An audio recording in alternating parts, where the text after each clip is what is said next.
ਜਲੰਧਰ ਦੇ ਦੇਸ਼ ਭਗਤ ਯਾਦਗਾਰ ਹਾਲ ਵਿਖੇ 2 ਰੋਜ਼ਾ ਤੀਵਾ ਮੇਲਾ ਗਦਰੀ ਬਾਬਿਆਂ ਦਾ ਕਰਵਾਇਆ ਜਾ ਰਿਹਾ ਹੈ। ਅੱਜ ਦੂਸਰੇ ਦਿਨ ਯਾਨੀ ਕਿ 1 ਨਵੰਬਰ ਜੈਸੇ ਕਹੀਏ ਕਿ ਮੇਲਾ ਬਾਬਾ ਗਦਰੀਆਂ ਦੇ ਦਾ ਆਖਰੀ ਦਿਨ ਹੈ ਔਰ ਇੱਥੇ ਜਿਹੜੇ ਕਿ ਮੁੱਖ ਬੁਲਾਰੇ ਵਜੋਂ ਪਹੁੰਚੇ ਨੇ ਭਾਰਤ ਦੇ ਪ੍ਰਸਿੱਧ ਸੀਨੀਅਰ ਪੱਤਰਕਾਰ ਪੀ ਸਾਈਨਾਥ ਜੀ। ਅਸੀਂ ਇਹਨਾਂ ਨਾਲ ਗੱਲ करते हैं, शुरुआत करते हैं। सर, सब तो पहला तो इस बार आप जलंधर आए हैं, आज आपने जो है कि स्टेज पे भी जो आपने अपना जो भाषण का संबोधन करना है, तो सबसे पहले इस जलंधर आए हैं, इस बार आपके ख़ास तौर पे क्या की नोट्स रहने वाले हैं सर? देखिए, ये भारत का 75 साल है इंडिपेंडेंस का, और मैं समझता हूँ कि ये देश भगत यादगार हॉल ये हमारा आज़ादी का, स्वतंत्रता और आज़ादी का एक स्तंभ है, एक तीर्थस्थल या पुण्य भूमि है। यहाँ जो देखते हैं ये असली पेट्रियट्स हैं, वो गैलरी में ऊपर।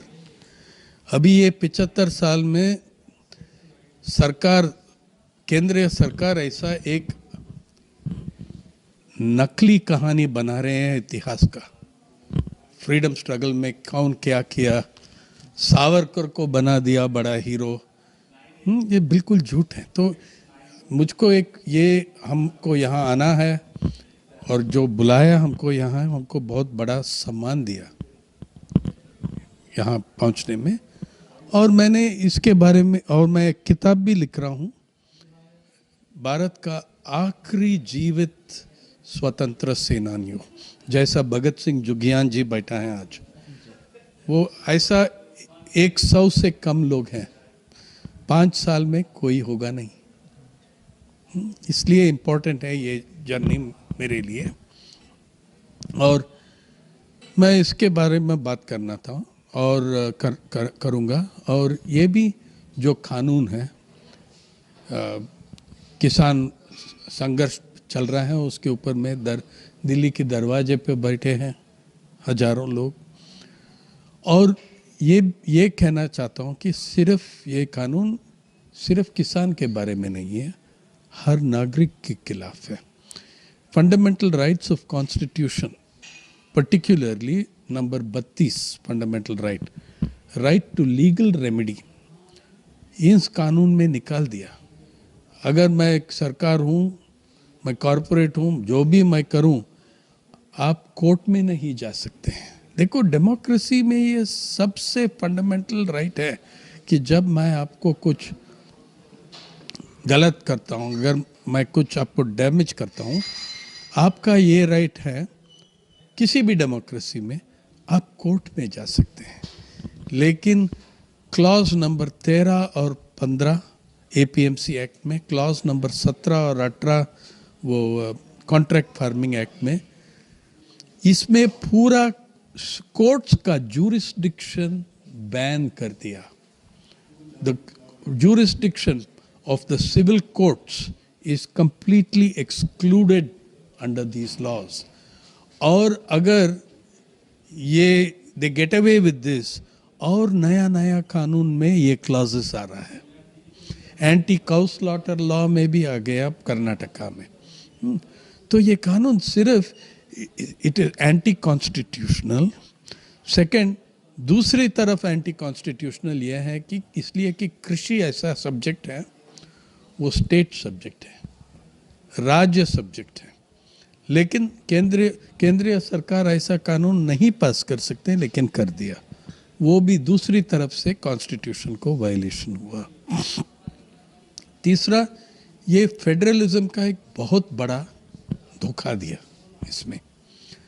और देखिए, ये तीनों कानून और जो भी हर कानून जो आ रहा है, ये किसान के लिए नहीं, ये कॉरपोरेट जगत के लिए है।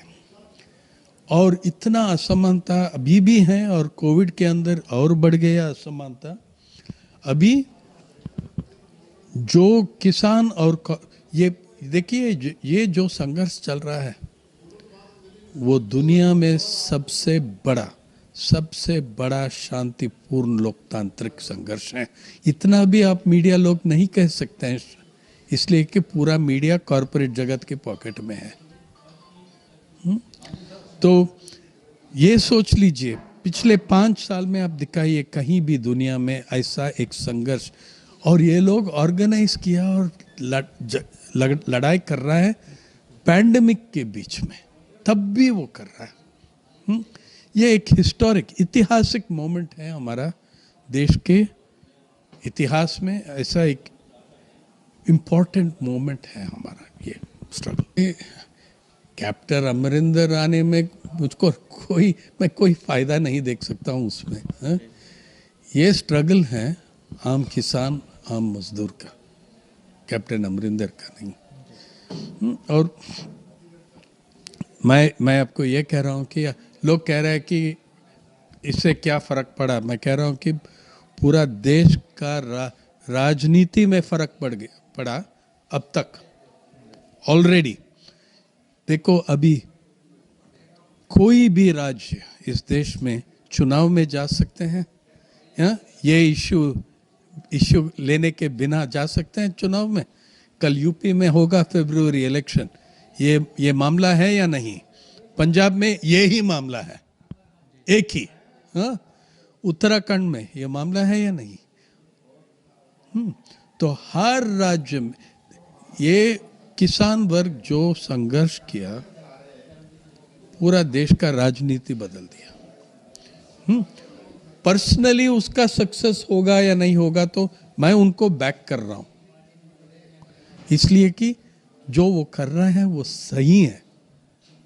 हाँ, देखो इस हॉल में जो शहीद हैं, वो जो किया पर्सनल सक्सेस नहीं हुआ उनको, नहीं, लेकिन वो किया था इसलिए कि वो जो कर रहा था वो सही था।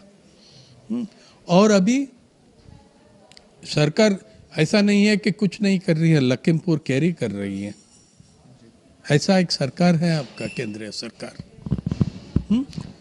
तो मुझको आश्चर्य लगते हैं कि इतना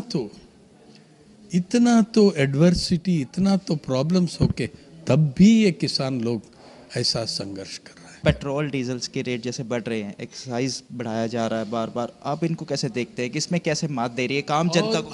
हर एक्शन जो ले रहे हैं प्राइवेटाइजेशन, वो किसान और मजदूर को इफेक्ट होना ही पड़ेगा। हाँ? अभी फर्टिलाइजर कॉरपोरेशन ऑफ इंडिया को, फूड कॉरपोरेशन ऑफ इंडिया को प्राइवेटाइज कर रहा है, फर्टिलाइजर कंपनीज को प्राइवेटाइज कर रहा है, जो भी कर रहा है, और ये पेट्रोल और डीजल का प्राइस बढ़ रहा है। हर एक पॉलिसी किसान का नेगेटिव इंपैक्ट हो रहा है। ਸੋ ਇਹ ਸਨ ਸਾਡੇ ਨਾਲ ਭਾਰਤ ਦੇ ਜਿਹੜੇ ਪ੍ਰਸਿੱਧ ਤੇ ਸੀਨੀਅਰ ਪੱਤਰਕਾਰ ਪੀ ਸਾਈਨਾਥ, ਜਿਨ੍ਹਾਂ ਵੱਲੋਂ ਜਿਹੜਾ ਹੈ ਕਿ ਸਾਫ਼-ਸਾਫ਼ ਇਹ ਕਿਹਾ ਗਿਆ ਹੈ ਕਿ ਕੇਂਦਰ ਸਰਕਾਰ ਜਿਹੜੇ ਵੀ ਫੈਸਲੇ ਕਰ ਰਹੀ ਹੈ ਉਹ ਸਿਰਫ ਕਾਰਪੋਰੇਟ ਘਰਾਣਿਆਂ ਨੂੰ ਫਾਇਦਾ ਪਹੁੰਚਾਉਣ ਲਈ ਹੀ ਕਰ ਰਹੀ ਹੈ। ਚਿਰਾਗ ਸ਼ਰਮਾ, ਅਜੀਤ ਵੈਬ ਟੀਵੀ, ਜਲੰਧਰ। ਦੇਸ਼ ਦੁਨੀਆ ਦੀਆਂ ਤਾਜ਼ਾ ਖਬਰਾਂ ਦੇ ਲਈ ਹੁਣੇ ਪਲੇ ਸਟੋਰ ਤੋਂ ਡਾਊਨਲੋਡ ਕਰੋ ਪੰਜਾਬ ਦੀ ਆਵਾਜ਼ ਅਜੀਤ ਨਿਊਜ਼ ਐਪ। ਹੁਣ ਤੁਹਾਡਾ ਆਪਣਾ ਅਜੀਤ ਹਰ ਸੋਸ਼ਲ ਮੀਡੀਆ ਪਲੇਟਫਾਰਮ ਦੇ ਉੱਤੇ ਉਪਲਬਧ ਹੈ। ਫੇਸਬੁੱਕ ਦੇ ਉੱਤੇ ਹੁਣੇ ਲਾਈਕ ਤੇ ਫੋਲੋ ਕਰੋ ਅਜੀਤ ਦਾ ਅਫੀਸ਼ੀਅਲ ਪੇਜ ਡੇਲੀ ਅਜੀਤ, ਤੇ ਹਾਂ ਨਾਲ ਹੀ ਦੋਸਤਾਂ ਨੂੰ ਪੇਜ ਲਾਈਕ ਕਰਨ ਦੇ ਲਈ ਇਨਵਾਈਟ ਕਰਨਾ ਨਾ ਭੁੱਲਣਾ। ਇੰਨਾ ਹੀ ਨਹੀਂ, ਹਿੰਦੀ ਦੇ ਵਿੱਚ ਖਬਰਾਂ ਵਾਸਤੇ ਲਾਈਕ ਤੇ ਫੋਲੋ ਕਰੋ ਸਾਡਾ ਫੇਸਬੁੱਕ ਪੇਜ ਅਜੀਤ ਸਮਾਚਾਰ ਹਿੰਦੀ। YouTube ਦੇ ਉੱਤੇ ਵੀਡੀਓ ਖਬਰਾਂ ਦੇਖਣ ਦੇ ਲਈ ਹੁਣੇ ਸਬਸਕ੍ਰਾਈਬ ਕਰੋ ਅਜੀਤ ਦਾ official YouTube channel Ajit web TV. ਤੁਹਾਡਾ ਆਪਣਾ ਅਜੀਤ ਹੁਣ ਟਵਿੱਟਰ ਤੇ ਇੰਸਟਾਗ੍ਰਾਮ ਦੇ ਉੱਤੇ ਵੀ ਉਪਲਬਧ ਹੈ।